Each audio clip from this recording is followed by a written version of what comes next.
दोस्तों, जुर्म की एक ऐसी कहानी जिसमें बेरहमी की सारी हदें पार कर दी। दो नवजात जुड़वा बच्चों को उनकी मां के साथ कत्ल कर दिया गया।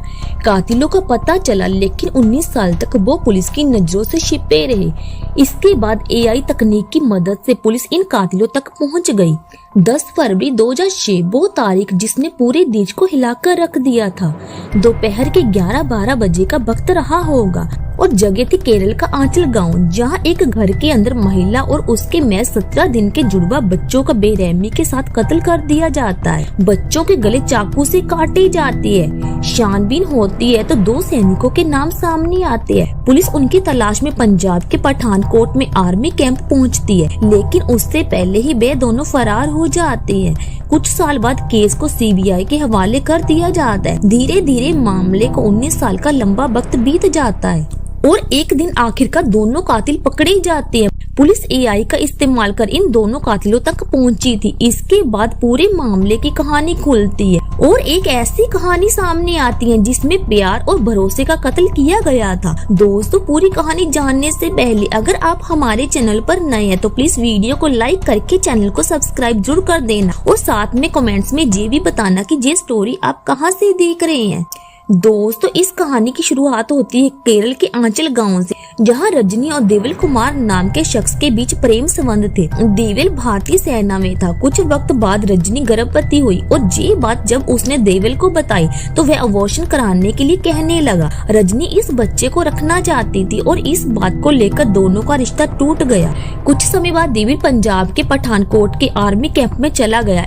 इधर जनवरी 2006 के आखिर में रजनी ने एक अस्पताल में जुड़वा बच्चियों को जन्म दिया। इसी दौरान अस्पताल में रजनी की मां से एक शख्स आकर मिलता है जिसने अपना नाम अनिल कुमार बताया।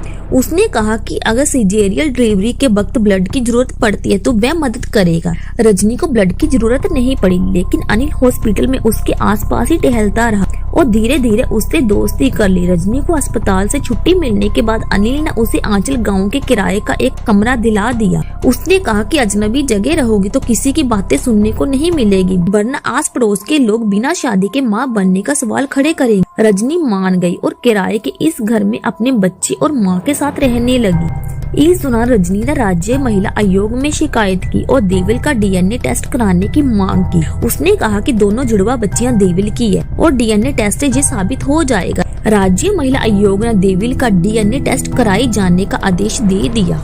हालांकि इस आदेश पर अमल हो पाया था, उससे पहले 10 फरवरी 2006 को देविल अचानक रजनी के घर पहुंचा। उसने रजनी की मां से कहा कि बच्चों के जन्म के कुछ कागजात पंचायत ऑफिस में जमा कराने हैं और इसके लिए उन्हें जाना होगा। रजनी की मां मान गई और पंचायत ऑफिस के लिए निकल गई, लेकिन वापस आकर जब उन्होंने घर का दरवाजा खोला तो उनकी आंखें फटी की फटी रह गई। अंदर खून से लथपथ रजनी और उसके दोनों बच्चों की लाश पड़ी थी। तुरंत मामले की खबर पुलिस को दी गई। पुलिस ने छानबीन की तो मौका बाजार से एक 2 व्हीलर का सुराग मिला जो कि किसी राजेश नाम पर रजिस्टर्ड था। तफ्तीश हुई तो एक चौंकाने वाला खुलासा हुआ। दरअसल ये राजेश कोई और नहीं बल्कि वही अनिल कुमार था जो हॉस्पिटल में दोस्ती कर रजनी की जिंदगी में दाखिल हुआ था। राजेश और देविल दोनों सेना में थे और उनके बीच गहरी दोस्ती थी। राजेश को देविल ने ही रजनी से जान पहचान करने के लिए भेजा था। जिस दिन रजनी की मां पंचायत ऑफिस गई, उसी दिन राजेश ने उसका और उसकी दोनों बच्चियों का कत्ल कर दिया। इन दोनों का सुराग तलाशते हुए पुलिस पठानकोट पहुंची, लेकिन तब तक दोनों फरार हो चुके थे। पुलिस उन्हें तलाशती रही, लेकिन 19 साल तक इनके बारे में कोई सुराग नहीं मिला। 2010 में इस केस को सीबीआई को सौंप दिया गया, लेकिन काफी खोजबीन के बावजूद सीबीआई के हाथ भी खाली रहे। केस ठंडे बस्ती में चला गया और लगने लगा कि रजनी को अब कभी इंसाफ नहीं मिलेगा। इसी बीच केरल पुलिस ने इन दोनों शातिर हत्यारों की तलाश के लिए एआई की मदद ली। पुलिस विभाग में एक टेक्निकल इंटेलिजेंस विंग है जो पुराने लंबित मामलों को डिजिटल तरीके से सुलझाने की कोशिश करती है। इस केस में भी यही किया गया। पुलिस टीम ने दोनों हत्यारों को ट्रैक करने के लिए एआई के जरिए उनकी पुरानी तस्वीरों को डेवलप किया ताकि ये देखा जा सके कि 19 साल बाद वे कैसे दिखेंगे। एआई का इस्तेमाल करके कई विकल्पों, हेयर स्टाइल में बदलाव से लेकर चेहरे की दूसरी चीजों तक को आजमाया गया। इन तस्वीरों का मिलान सोशल मीडिया पर मौजूद तस्वीरों से किया गया।